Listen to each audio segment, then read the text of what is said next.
కుమ్రం భీం ఆసిఫాబాద్ జిల్లా కెరమెరి మండల కేంద్రంలో భారత రాజ్యాంగ నిర్మాత డాక్టర్ బిఆర్ అంబేద్కర్ జయంతి వేడుకలను ఘనంగా నిర్వహించారు.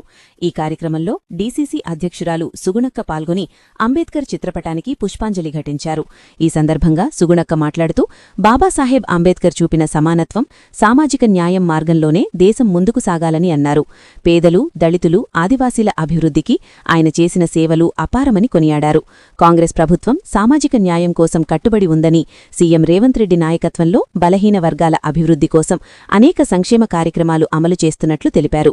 ప్రతి ఒక్కరికీ సమాన హక్కులు కల్పించడం, విద్య, ఉపాధి అవకాశాలను పెంపొందించడం కాంగ్రెస్ ప్రభుత్వ లక్ష్యమని అన్నారు. మహానీయుడు మన అంబేద్కర్ గారు. ఒక్కొక్కసారి చాలా బాధ అనిపిస్తుంది. ఇప్పటికీ కుల వివక్షతో మనం బాధపడుతున్నాం. కుల వివక్షత పైన తన పోరాటం ఇంత అంతా కాదు. మన అందరిలో కులాలు వేరైనప్పటికీ, మతాలు వేరైనప్పటికీ మనమందరం కూడా మనుషులం.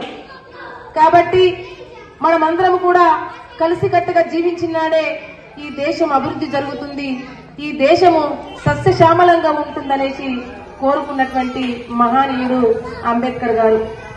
ఈ దేశ ప్రజలే నా బిడ్డలు, ఈ దేశ అభివృద్ధే నా లక్ష్యం, ఈ దేశం బాగుపడితే నేను బాగుపడ్డట్టని ఆ విధంగా ఒక గొప్ప ఆలోచనతోటి ముందుకెళ్లాడు మన అంబేద్కర్ గారు.